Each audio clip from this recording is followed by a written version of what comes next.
젠뮤즈 L1 그리고 가장 최신 기체인 매트리스 350을 사용해서 라이다 데이터 매핑을 한번 진행해 보도록 하겠습니다.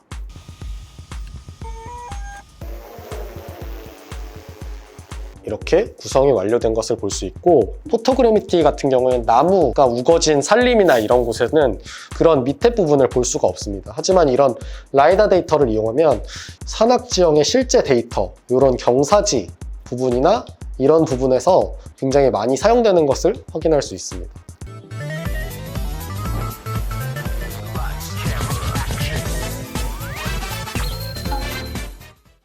안녕하세요. 드론에서 사람들 고주임입니다. 오늘은 이쪽에 보이는 매트리스 350 그리고 L1 카메라를 사용한 라이다 데이터를 추출하는 영상을 한번 촬영해 보도록 하겠습니다.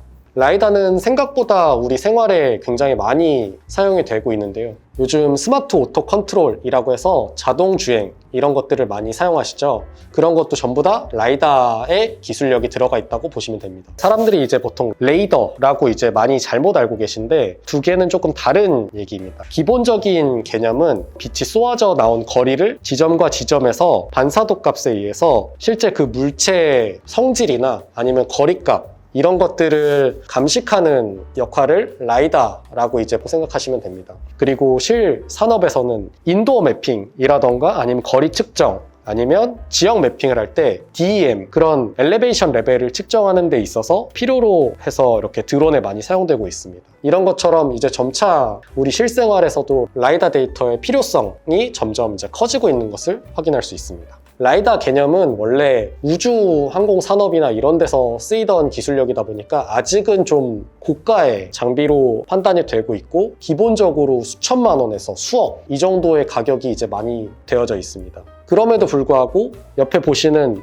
젠뮤즈 L1의 가격은 사실은 굉장히 합리적인 가격으로 라이다 데이터를 추출할 수 있는 가격대가 만들어졌다고 보시면 됩니다. 그러면 굉장히 합리적인 가격에 이렇게 사용할 수 있는 젠뮤즈 L1 그리고 가장 최신 기체인 매트리스 350을 사용해서 라이다 데이터 매핑을 한번 진행해 보도록 하겠습니다. 이제 비행을 시작해 보려고 하는데, L1 카메라 같은 경우는 잠시 예열 시간이 있기 때문에 장착하고 잠깐 기다려 주셔야 됩니다. 그래서 지금 장착하고 예열되는 동안 미션을 한번 만들어서 진행해 보도록 하겠습니다. 지금 보시다시피 저희가 그 전에 사용하던 매트리스 300 기체가 아니라 매트리스 350 기체로 바뀌었기 때문에 지금 조종기 자체도 방수, 방진 등급이 더 높아진 이 RC 플러스 조종기로 바뀐 것을 볼 수 있습니다. 화면을 보시게 되면 이렇게 L1 페이로드라고 되어 있는 걸 볼 수 있고, 카메라를 먼저 한번 확인해 보겠습니다. 좌측 상단에 보게 되면 IMU 예열 완료까지 대기라고 되어 있습니다. 예열 완료가 되면 저절로 바뀌는 것을 볼 수 있고, 지금 L1 카메라는 정상적으로 잘 연결되어 있는 것을 볼 수 있습니다. 미션을 한번 작업을 시작해 보도록 할 건데요. 먼저 이렇게 밖에 나와서 비행 경로에 들어가서 경로 생성 그리고 매핑, 먼저 이렇게 미션을 짜서 넣게 되면 여기 보면 카메라 선택, 젠뮤즈 L1 그리고 라이다 매핑이라고 되어 있는 부분을 체크해 주시고요. 다 미션이 완료가 됐다면 저장 버튼을 눌러 주시고요. 비행 임무 업로드, 바로 비행 시작해 보도록 하겠습니다.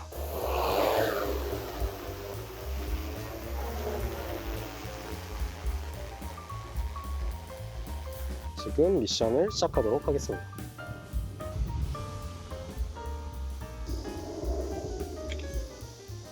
네, 지금 미션 완료했고 기체 돌아오고 있습니다.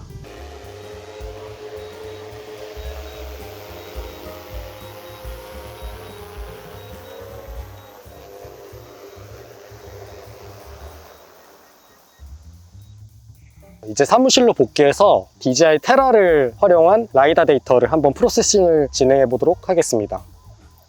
비행을 다 마치고 이제 회사로 복귀를 했는데요. 데이터를 갖고 프로세싱을 진행해 보겠습니다. 이 옆면에 보이는 마이크로 SD 카드를 빼서 데이터를 컴퓨터로 옮겨주시면 되는데, 저희 쪽에서 미리 컴퓨터로 데이터를 옮겨놨고 이제 프로세싱을 진행해 보도록 하겠습니다. 라이다 데이터를 변형할 수 있는 소프트웨어 몇 가지들이 있는데, 그 중에서 DJI에서 자랑하고 있는 DJI 테라를 한번 사용해 보도록 하겠습니다. 테라를 이렇게 실행해 주시고 새 임무를 눌러주시면 라이다 포인트 클라우드라고 되어져 있습니다. 저희는 여기 오늘 날짜를 한번 입력해 보도록 하겠습니다.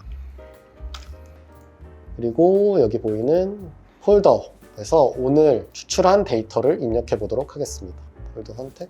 그러면 이렇게 지도가 자동적으로 뜨는 것을 확인할 수 있고, 그리고 알려준 좌표계에서 저희는 코리아 센트럴벨트 201, 그리고 지오이드 값은 코리아 지오이드 18 이걸로 바꿔주시겠습니다. 그리고 추출되는 데이터는 라스 데이터를 한번 뽑아보도록 하겠습니다. 프로세스 시작.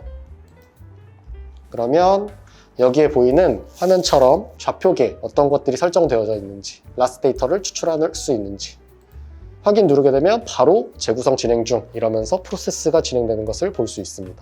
테라의 경우에는 굉장히 빠른 이런 프로세스 처리를 보여주는 것을 확인할 수 있습니다. 이렇게 구성이 완료된 것을 볼 수 있고, 점군이 이렇게 많이 형성이 된 것을 확인할 수 있습니다. 반사율 같은 경우에는 이런 식으로 표현된 것을 볼 수 있고, 아까 말씀드렸듯이 펄스 값, 이 빛이 실제로 이 거리의 측정에 갔다가 오는 그 값을 입력하는 것이기 때문에 포토그래미티와는 좀 다른 성향의 추출 데이터라고 볼 수 있습니다. 많은 분들이 이렇게 질문을 주시는데, 라이다 데이터 같은 경우는 수중 촬영이나 이런 것들은 불가능하기 때문에 이렇게 강 부분은 나오지 않는 것을 확인할 수 있고, 실제 이런 지형 부분, DEM을 측정할 때 좀 더 특화되어져 있는 성향들을 확인할 수 있습니다. 실제로 라이다 데이터를 사용하시는 분들 중에서 산림 이런 쪽에서 계신 분들께서도 라이다 데이터를 많이 이용하시는데, 포토그래미티 같은 경우에는 나무가 우거진 산림이나 이런 곳에는 위에 나무가 덮여 있기 때문에 그런 밑에 부분을 볼 수가 없습니다. 하지만 이런 라이다 데이터를 이용하면 실제 이런 밑에 투과되는 부분을 확인할 수 있기 때문에 DEM 관련된 산악지형의 실제 데이터, 이런 경사지 부분이나 이런 부분에서 굉장히 많이 사용되는 것을 확인할 수 있습니다. 오늘은 이렇게 전반적인 라이다의 개념, 그리고 매트리스 350 기체, 에런 카메라, 이런 테라 소프트웨어를 이용해서 라스 데이터를 추출, 그리고 프로세싱까지 한번 진행을 해보았는데요. 다음번에는 이런 라스 데이터를 변형해서 다른 프로그램과 호환해서 사용하는 법들을 한번 진행해 보도록 하겠습니다. 라이다 데이터 혹은 DJI 기체, 이런 테라 소프트웨어에 대해서 더 궁금하신 점이 있으시다면 헬셀 대표 번호 1688-5343 아니면 네이버 톡톡으로 문의 주신다면 굉장히 친절한 답변 해드리도록 하겠습니다. 오늘 영상이 도움이 되셨다면 구독, 좋아요, 알람 설정까지 부탁드리겠습니다. 감사합니다.